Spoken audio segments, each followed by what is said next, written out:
Pues estamos estudiando actualmente el Evangelio de Juan y nos quedamos el domingo pasado en el versículo 37.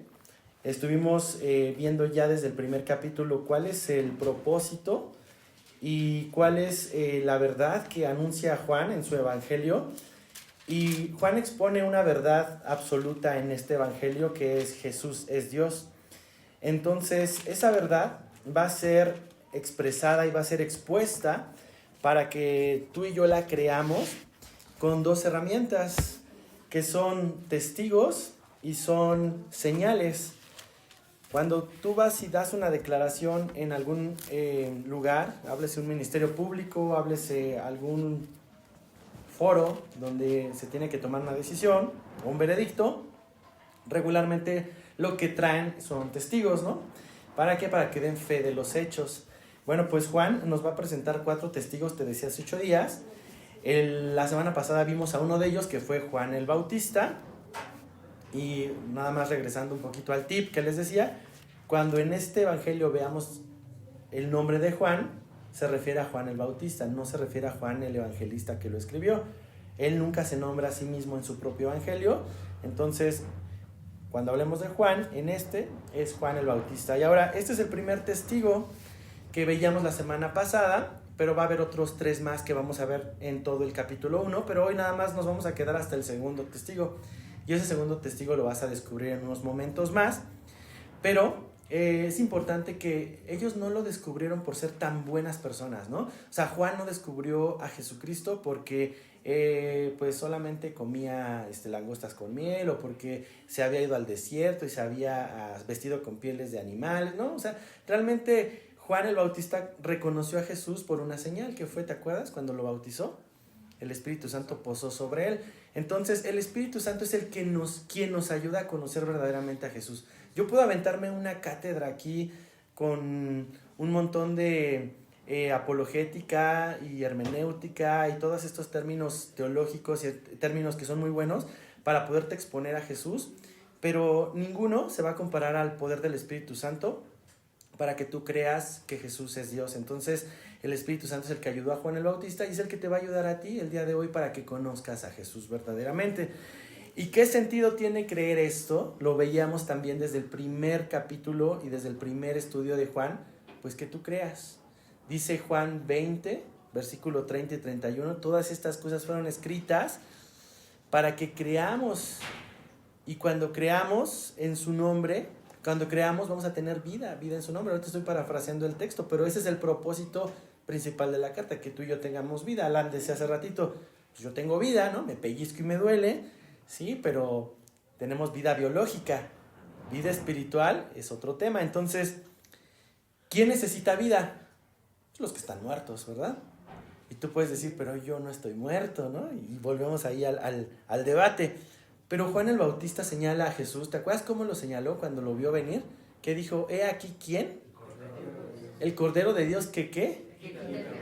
Que quita el pecado del mundo. Entonces Juan señala a Jesús como el Cordero y al mismo tiempo señala la función, el propósito o la mayor obra que iba a hacer en esta tierra, que era quitar tu pecado y mi pecado. Ahora, ¿por qué quitar el pecado? ¿Por qué no lo señaló como, ahí está Jesús, el Mesías, el que nos va a salvar de los romanos? O ahí está Jesús, el que nos va a liberar de esta esclavitud. No, lo señaló como el que va a quitar el pecado, porque el pecado es el principal problema entre tú y yo y Dios. El pecado estorba, el pecado nos destituyó de la gloria de Dios. Entonces, ¿quieres entender cómo es el pecado? Un concepto muy sencillo de entender, es como un cáncer espiritual. El pecado es un cáncer espiritual. Dice la palabra en Romanos 6:23, por cuanto todos pecaron, ¿están qué? Destituidos de la gloria de Dios. Y también en Romanos nos dice que la paga del pecado es muerte. Entonces, el fin del pecado es que moramos. O sea, ese es el propósito del pecado. Entró al mundo a través de Adán y el fin último es que nos separe de Dios y que muramos. Entonces, todos los que tenemos pecado estamos muertos. Pero Dios provee una solución. Dios provee esa quimioterapia a través de Jesucristo que quita el cáncer del mundo. He aquí el Cordero de Dios que quita el pecado del mundo. Entonces, acompáñame en tu palabra. No pierdas ahí Juan.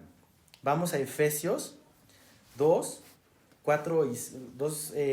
capítulo 2, versículo 4 y 6, que va a englobar todo esto que te acabo de platicar y que nos va a ayudar a aterrizar esa idea de la forma como Pablo lo hizo excelente en esta porción de Efesios. Efesios 2. Vamos a leer el versículo 4 y el versículo 6. El versículo 4 al 6, perdón. Entonces, ¿quién lo tiene y quién me puede ayudar a leerlo?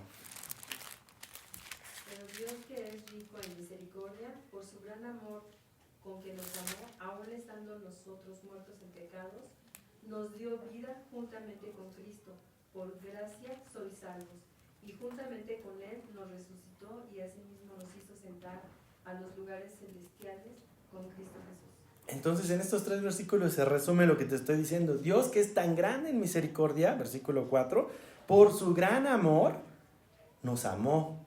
Y ese amor que hizo, que a pesar, versículo 5, a pesar de estar nosotros muertos, todos apestosos y hediondos allá en pecado, nos dio vida, nos sacó de esa tumba, nos sacó de esa condición de pudrición para darnos vida juntamente con Cristo. Y dice entre paréntesis, por gracia, no tuviste que hacer nada tú, no depende de ti, por gracia te salvó.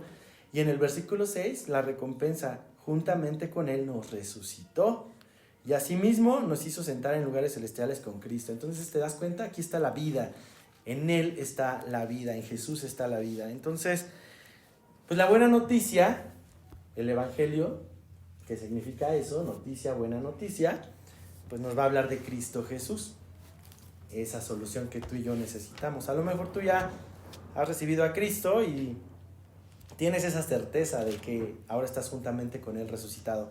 Pero si tú es la primera vez que escuchas un mensaje de este, déjame presentarte a Jesús. Déjame mostrarte a aquel Cristo que vino a quitar tu pecado y mi pecado.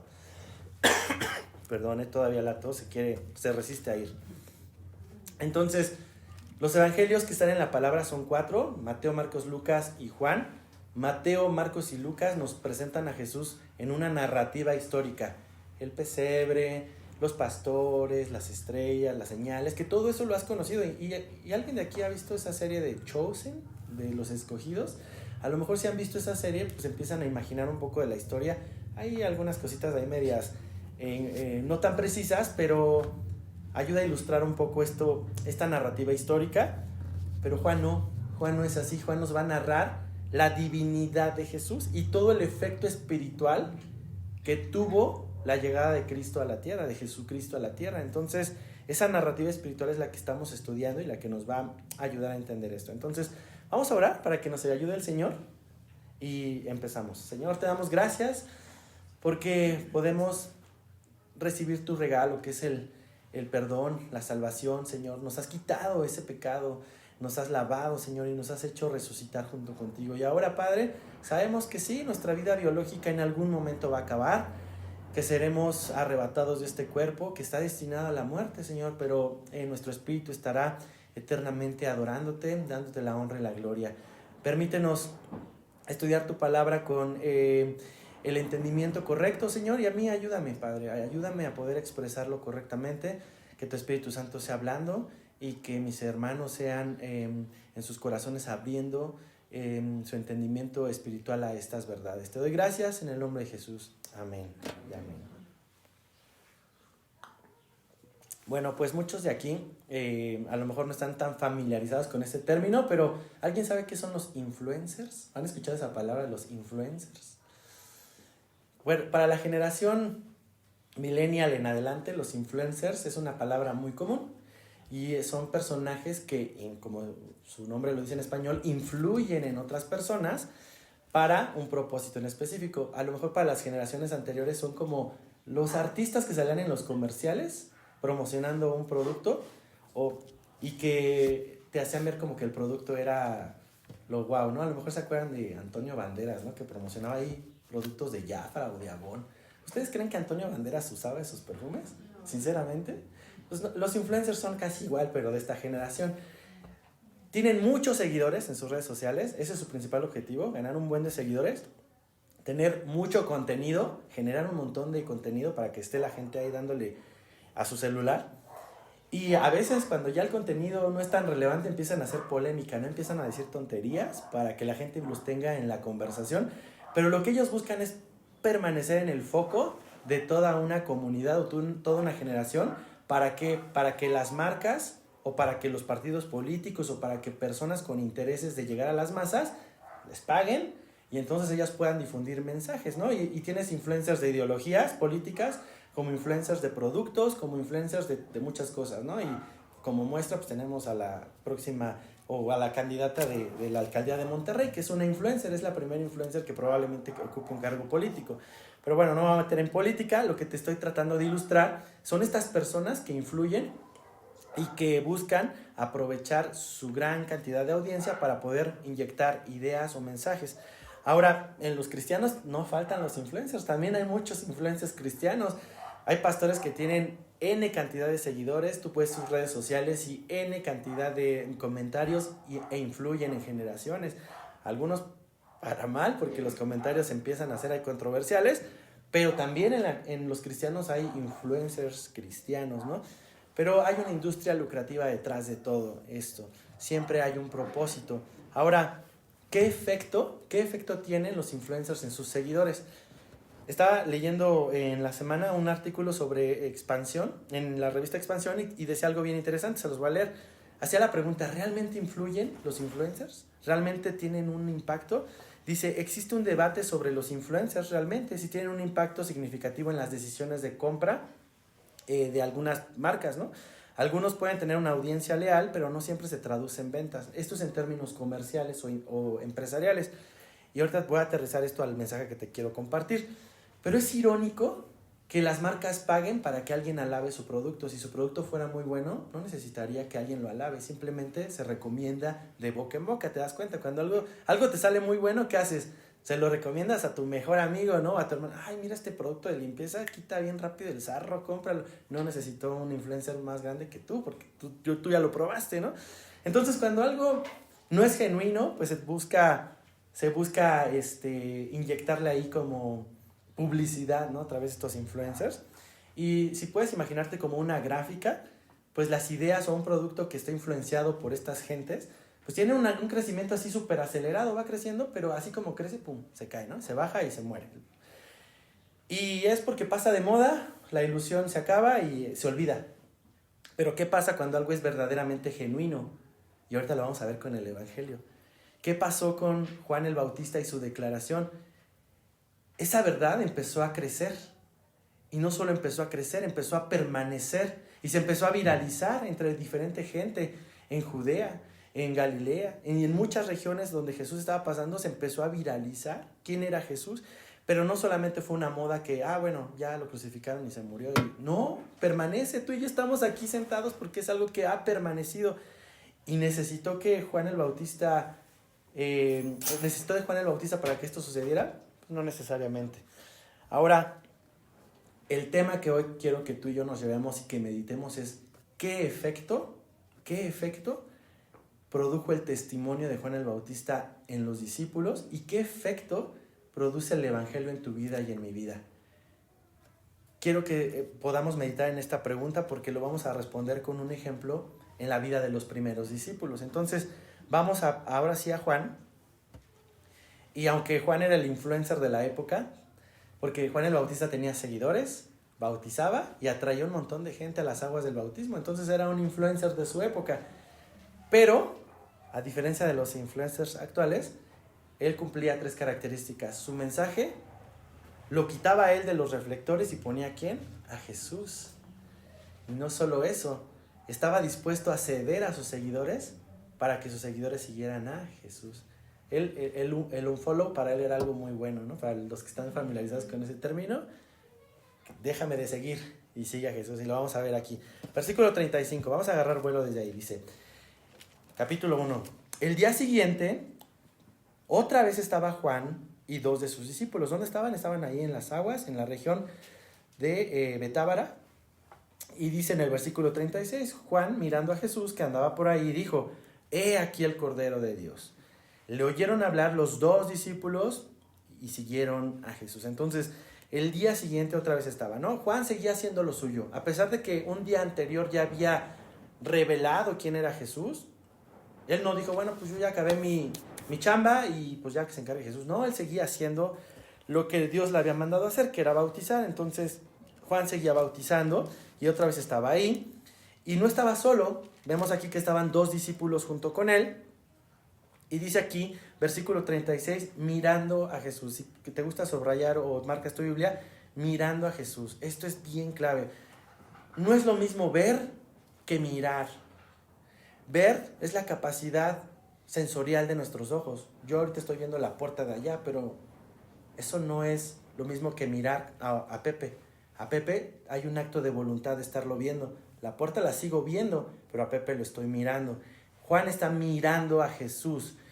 Y mirando a Jesús que andaba por ahí, Juan seguía disfrutando la presencia de Jesús en ese lugar.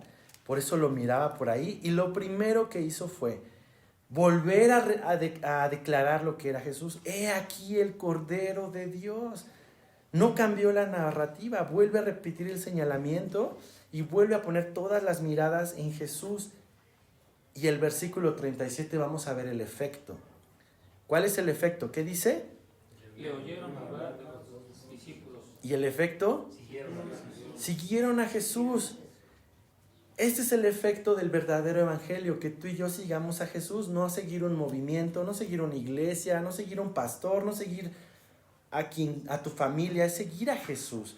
Y ese es el efecto correcto del evangelio. Ahora, para poder entender por qué le siguieron, porque se lee muy fácil. Date cuenta, bueno, pues ya escucharon y se fueron, ¿no? Así como borreguitos. Pero no es tan fácil. Ponte en los zapatos de los discípulos y que alguien te diga, eres el Cordero, y tú, ajá, y como, ¿por qué? No hubo cuestionamientos porque ellos ya estaban preparados. Entonces, acompáñenme a Mateo 3. José, acompáñame, tú ayúdame con Mateo 3, 1, 2. Y Alfredo, ayúdame con Mateo 3, pero ahí nada más vamos a leer el versículo 6 y 11. Vamos a ver qué había sucedido antes para que estos 2 discípulos tan fácil decidieran seguir a Jesús y no poner ninguna resistencia. ¿Por qué tan rápido siguieron, no? Entonces vamos a ver Mateo 3, 1 y 2. ¿Qué pasaba allí en este entonces? En aquellos días vino Juan el Bautista predicando en el desierto de Judea y diciendo, arrepentíos porque el reino de los cielos se ha acercado. ¿Cuál era el mensaje de Juan? Arrepiéntanse, arrepiéntanse. ¿Y de qué se iban a arrepentir? Mateo 3, 6 y 11. Y eran bautizados por él en el Jordán, confesando sus pecados. Y el 11, yo a la verdad os bautizo en agua para arrepentimiento, pero el que viene tras de mí, cuyo cansado no soy digno de llevar, en mi poderoso que yo, es más poderoso que yo, él os bautizará en el Espíritu Santo y fuego. Entonces Juan ya había enseñado a estos discípulos de la necesidad, 1, de arrepentirse, y 2, de arrepentirse de sus pecados, pero eso no era suficiente. Tenían que recibir al Espíritu, tenían que recibir a Jesús. Aquí Jesús todavía no aparecía en esta porción de Mateo.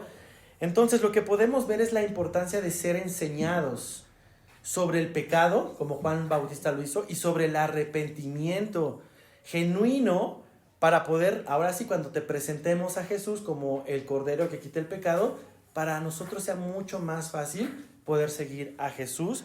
Y es una respuesta natural seguirlo. Cuando dices, ok, si entiendo mi problema y entiendo la solución, pues lo más lógico es seguir a la solución, ¿no? Porque los discípulos pudieron haber dicho, no, pues yo ya me bautizaste hace 2 semanas allá y no, yo ya me arrepentí, o sea, yo ya cumplí lo que tú nos enseñaste en ese entonces, ¿no? Pero no hicieron eso. Ellos siguieron a Jesús. Ahora, esto es bien interesante, mis hermanos, porque la religión tradicional hace creer que por bautizar a los bebés, ellos ya son salvos, ¿no?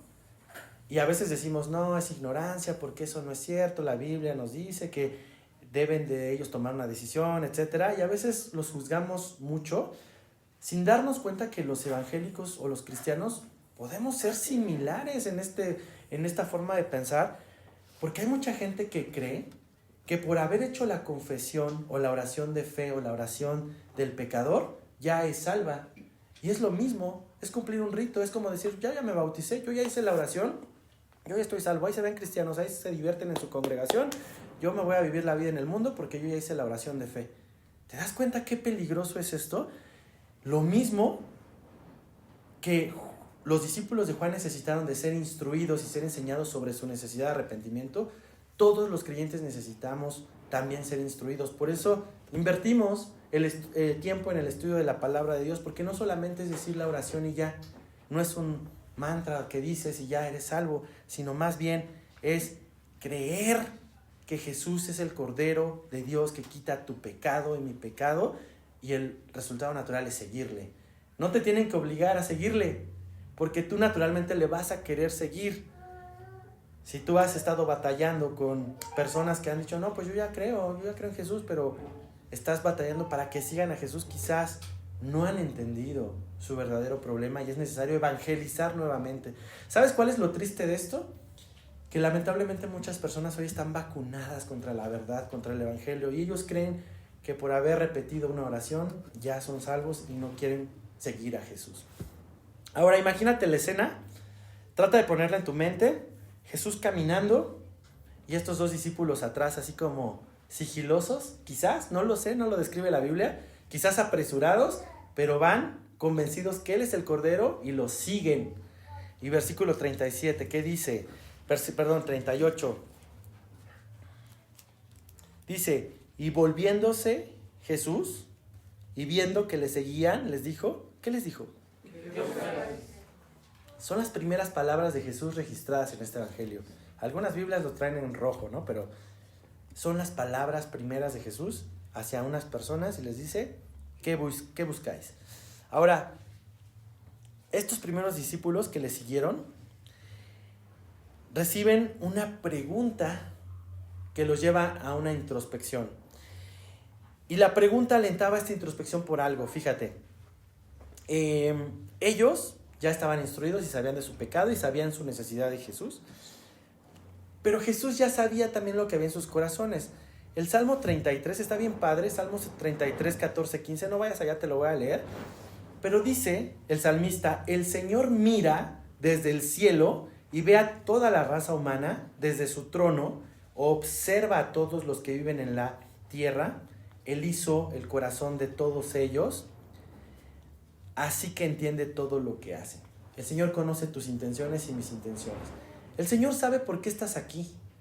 El Señor sabe por qué lo buscas o por qué no lo buscas. Él conoce tu corazón porque Él lo hizo.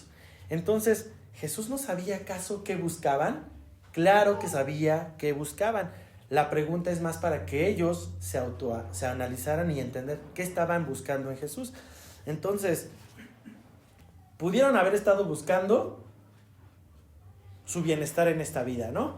Líbrame de los romanos, ya no quiero pagarle impuestos a Roma. Pudieron estar buscando salvar su pellejo del infierno. No, yo no me quiero ir al infierno, mejor sigo a Jesús porque pues ahí está la solución. O el tercero es, quiero estar en comunión con Jesús. Y vamos a ver en la respuesta de los discípulos cuáles eran sus intenciones. Jesús les pregunta, ¿qué buscas? Y ellos le dijeron, ¿qué le dijeron? Que traducido es, ¿y cómo respondieron? Con otra pregunta, no respondieron con algo de, pues estoy buscando que me quites mi pecado. No, dicen, ¿dónde moras? Rabí, ¿dónde moras? Y esta respuesta revela las intenciones de quienes seguían a Jesús. Primero, lo llaman rabí, lo identifican como maestro, alguien de quien pueden aprender algo. Entonces, identifican que en Jesús está la sabiduría y está la enseñanza, y en este entonces los discípulos normalmente vivían con los maestros. Y la pregunta es lógica, le dicen, ¿dónde moras? Quiero conocerte, quiero vivir contigo, quiero tener comunión contigo, no solamente quiero tener una plática ocasional o conversacional contigo, quiero vivir contigo. ¿Dónde moras? Y la pregunta para nosotros es lo mismo. ¿Qué buscas de Jesús? Si tú has venido a Jesús únicamente buscando tu bienestar, únicamente buscando salvarte del infierno, y en tu última prioridad está relacionarte con Él, quizás es tiempo de calibrar nuestras intenciones de por qué lo buscamos, por qué estamos siguiendo a Jesús. Versículo 39, Jesús les responde: venid y ve, ven y compruébalo, vente conmigo, vamos, vente, acompáñame. ¿Y qué hicieron los discípulos? Fueron y vieron. No le preguntaron ¿y a dónde o qué? Pues cuéntanos cómo va a estar la onda, a ver. No, simplemente vamos. Fueron y vieron. ¿Por qué? Porque ellos estaban convencidos que Jesús era el Cordero de Dios que quita el pecado del mundo. Ahora, estas palabras son súper interesantes y traen un significado dentro de ellas muy, muy importante. Y te lo voy a leer así como este comentario que me gustó mucho. Dice: Jesús los dirigió a sí mismo, los atrajo a sí mismo a vivir con Él. No los dirigió a Juan y no les dijo, pues ve y pregúntale a Juan, ni a nadie más. Jesús los atrajo así. Entonces, cuando tú y yo nos acercamos a Jesús genuinamente como estos discípulos, Él nos acepta, Él nunca nos va a rechazar. Salmo 51, 17 dice: los sacrificios de Dios son el espíritu quebrantado, al corazón contrito y humillado no desprecias tú, oh Dios. Si tú vienes aquí buscando a Jesús de la forma correcta, Él no te va a rechazar. Y fíjate, hay un contraste interesante de cómo Jesús le responde a las diferentes personas. ¿Alguien de aquí se sabe la historia del joven rico? ¿Quién de aquí se sabe la historia del joven rico? ¿No? Bueno, René y unas manitas. Vamos allá rápido para que nos pongamos en tono y veamos el contraste de la respuesta del ven y ve hacia las respuestas que le dio Jesús al joven rico. Marcos, vamos a Marcos 10 y van a ser 5 versículos del 17 al 22, muy rápido, se los voy a leer para que te familiarices con esta historia y veas cómo Jesús responde y cómo responde aquella persona que quería seguirlo. Dice: al salir él para seguir su camino, vino uno corriendo e hincando la rodilla delante de él, está hablando de Jesús, le preguntó: Maestro bueno, ¿qué haré para heredar la vida eterna? Jesús le dijo: ¿por qué me llamas bueno? Ninguno hay bueno sino solo uno, Dios. Los mandamientos sabes: no adulteres, no mates, no hurtes, no digas falso testimonio, no defraudes, honra a tu padre y a tu madre. Él entonces respondiendo le dijo: Maestro, todo esto lo he guardado desde mi juventud. Entonces Jesús mirándole, ¿qué dice? Le amó. Dices tú, a ver, ¿cómo le amó? Y le va a responder lo siguiente. Dice, y le dijo: una cosa te falta. Anda, vende todo lo que tienes y dalo a los pobres, y tendrás tesoro en el cielo. Y ven, sígueme, tomando tu cruz. Pero él, afligido por esta palabra, se fue triste porque tenía muchas posesiones. ¿Te das cuenta? Un corazón incorrecto buscando a Jesús. Jesús en amor le dice: vende todo lo que tienes porque tu corazón está buscando lo suyo. Está buscando quizás una gloria porque te crees muy moralmente bueno, te ha ido muy bien en esta tierra y cuando te estoy dando algo que toca tu corazón, te pones triste y simplemente te vas. Entonces un acto de amor es Jesús diciéndote: reflexiona por qué me estás siguiendo. Y también vemos en otra historia, Lucas 9, vamos a ver a otros parecidos para que contrastes esta respuesta. Lucas 9, 57 al 62. También Jesús ahí en su ministerio, narrativa histórica, dice, yendo ellos, está hablando de unas personas, dice, uno le dijo en el camino: Señor, te seguiré a donde quiera que vayas. Y le dijo Jesús: las zorras tienen guaridas y las aves de los cielos nidos, mas el Hijo del Hombre no tiene dónde recostar la cabeza. Y dijo a otro: sígueme. Él le dijo: Señor, déjame que primero vaya y entierre a mi padre. Jesús le dijo: deja que los muertos entierren a sus muertos, y tú ve y anuncia el reino de Dios. Entonces también dijo otro: te seguiré, Señor, pero déjame que me despida y primero de los que están en mi casa.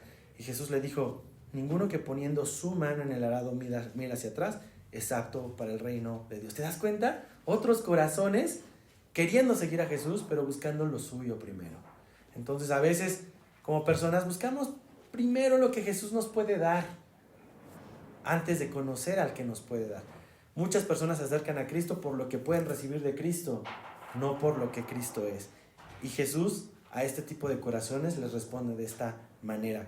¿Qué buscamos de Jesús? No me lo respondas a mí, respóndelo en tu corazón. ¿Qué buscas de Jesús? Dice la palabra, busca primero el reino de Dios y lo demás, ¿qué? Será añadido. Si tú estás buscando en Jesús una restitución económica, estás buscando en Jesús un bienestar familiar, si estás buscando en Jesús, no es malo, son buenas intenciones, pero eso no es el corazón correcto.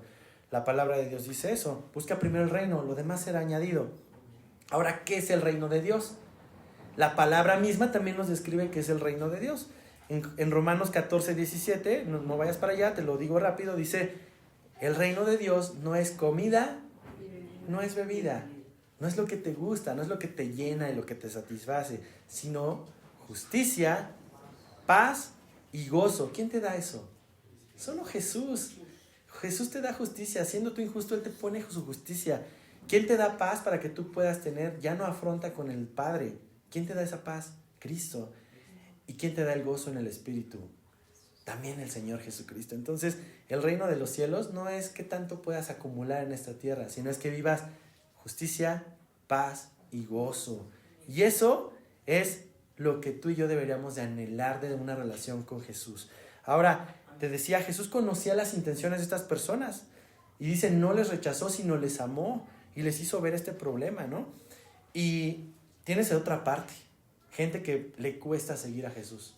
También existe esa parte de las personas que dicen, pues sí, suena padre, pero yo mis mejores años los invierto trabajando, tengo todavía juventud, tengo planes, tengo sueños y les cuesta seguir a Jesús. Ellos ni siquiera están interesados de seguirle. Y aquí probablemente es la pregunta, ¿qué está influyendo en la vida de aquellos que dicen creer en Jesús, pero no le siguen? No le siguen, siguen sus propios deseos. Vuelvo al tema de los influencers. ¿Qué te está influenciando?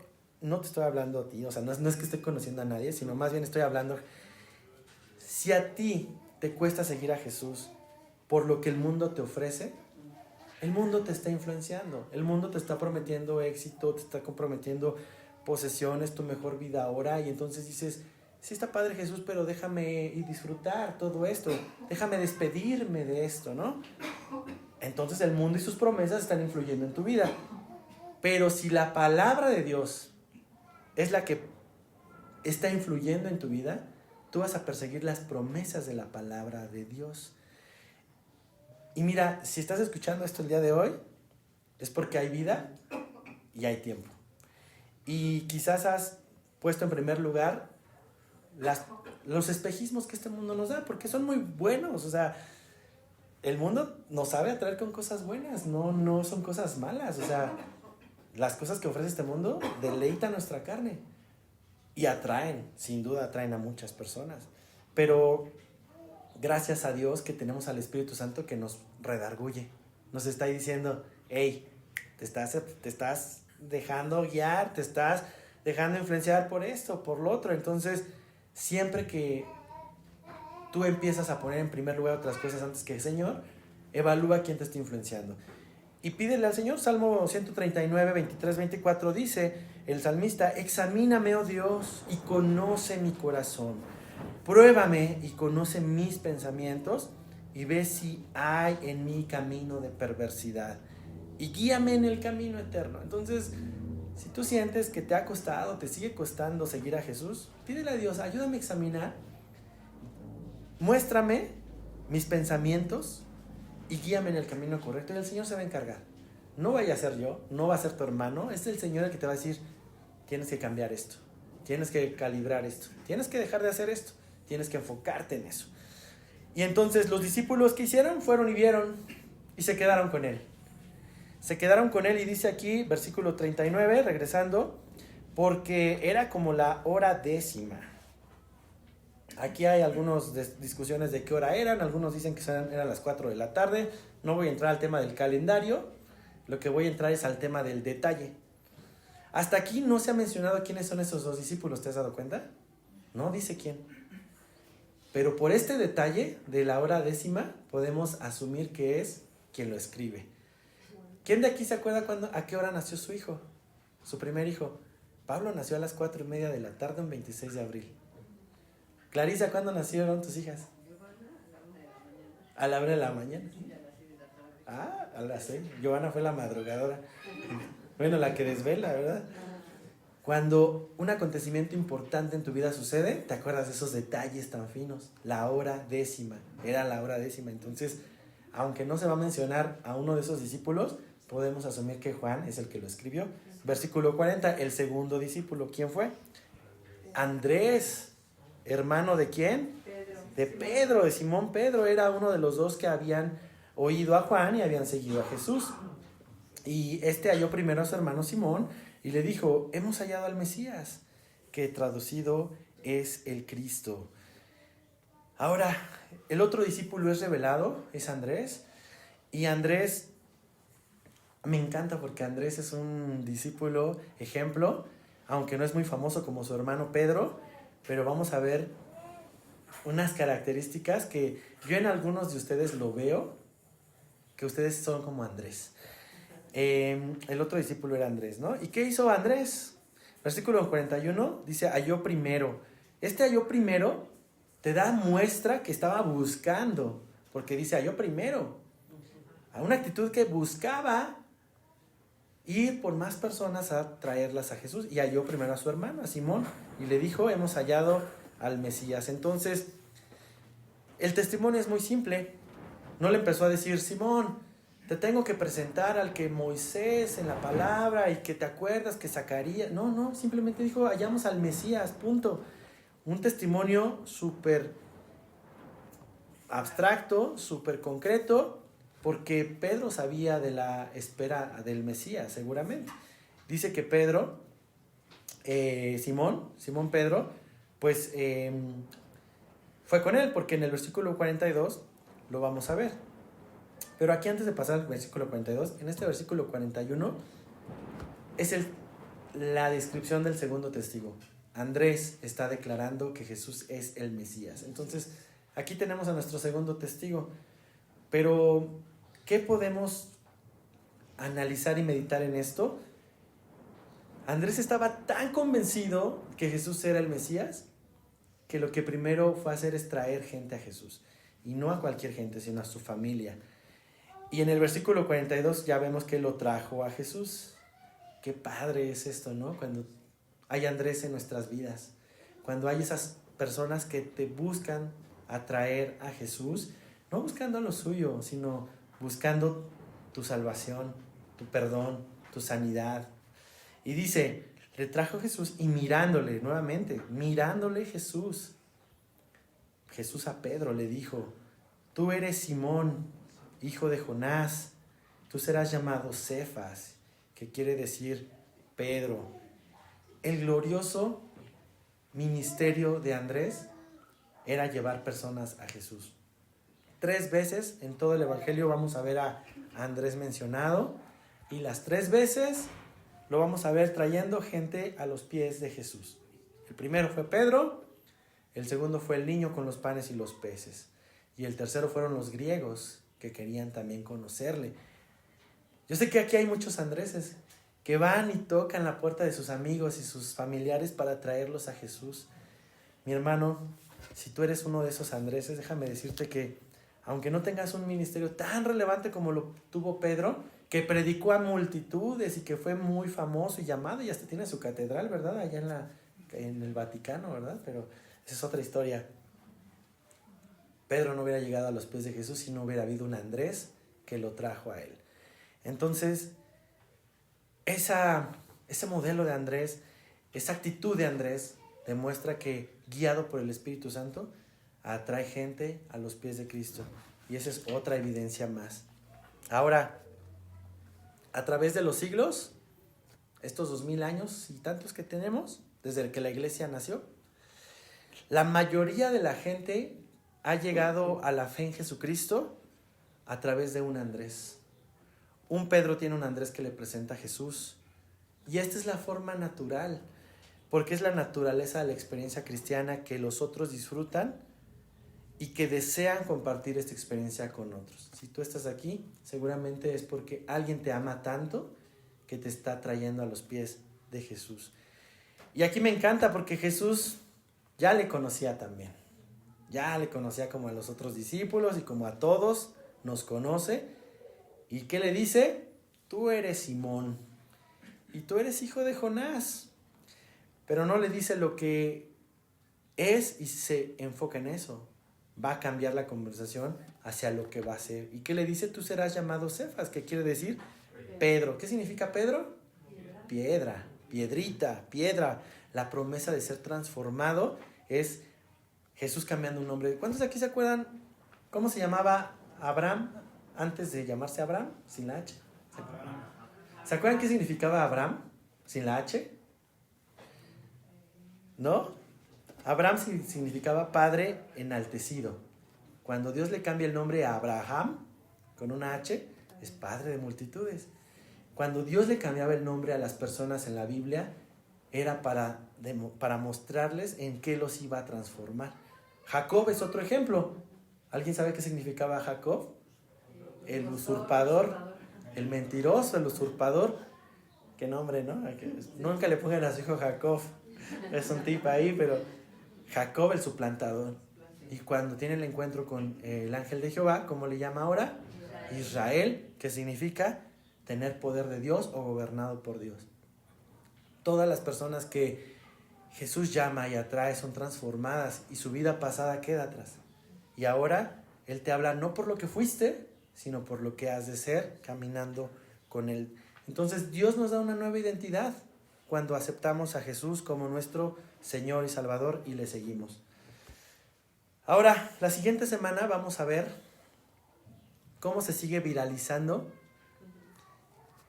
el nombre de Jesucristo con más discípulos.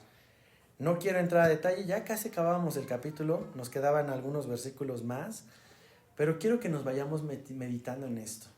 ¿Qué efecto tiene el Evangelio en tu vida? ¿Qué efecto ha tenido el Evangelio en tu vida? ¿Ya dejaste de ser un Jacob y ahora eres un Israel? ¿Ya dejaste de ser un Simón y ahora eres un Pedro? Quizás todavía no, quizás estás en el proceso, pero gloria a Dios que estás en el proceso. Medita en esto. ¿Qué está influenciando tu vida?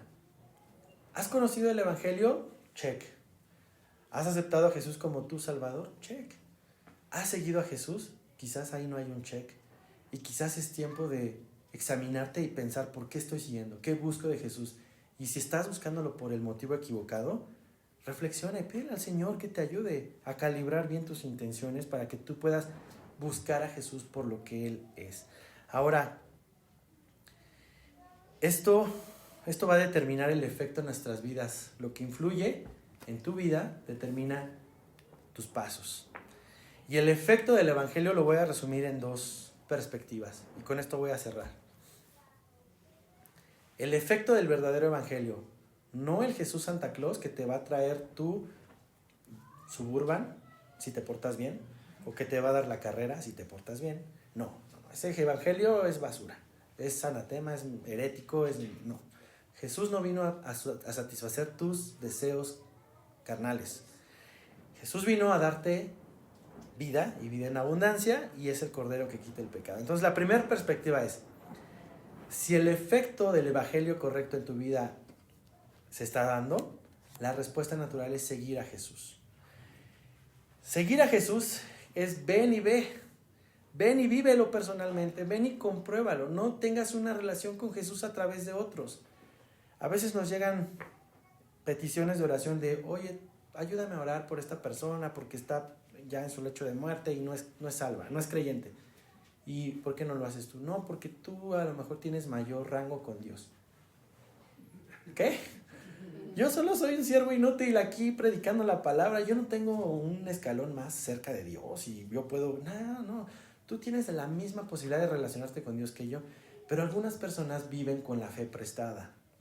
¿Qué quiere decir eso? Que saben que Dios puede hacer el milagro, que saben que Dios puede hacer la obra, pero no quieren seguir a Jesús. Entonces dicen, pues otro que sí lo siga, que venga y ore. Entonces, no vivamos de fe prestada. Ven y ve, ven y comprueba, ven y vive con el Señor, conócelo y mora con Él. Ahora, Jesús, a diferencia de los otros joven rico y las otras personas, no les puso condiciones a estos discípulos, simplemente les dijo, vengan y vean, vengan y compruébenlo. Ya todo está preparado. No necesitas ser perfecto para seguir a Jesús. No necesitas ser bueno y cumplir toda la ley para poder seguir a Jesús. No lo vemos aquí en la Biblia. Simplemente necesitas un corazón genuino que desee morar con Jesús. Es lo único que necesitas. Que sea genuino tu interés de morar con Jesús. Y la otra perspectiva del efecto es, si el efecto es correcto, lo que vas a hacer es atraer a otros a Jesús. No te lo vas a quedar para ti. Ellos pudieron quedarse ahí, ¿no? Ya bien campechanos, Jesús aquí contigo, padrísimo.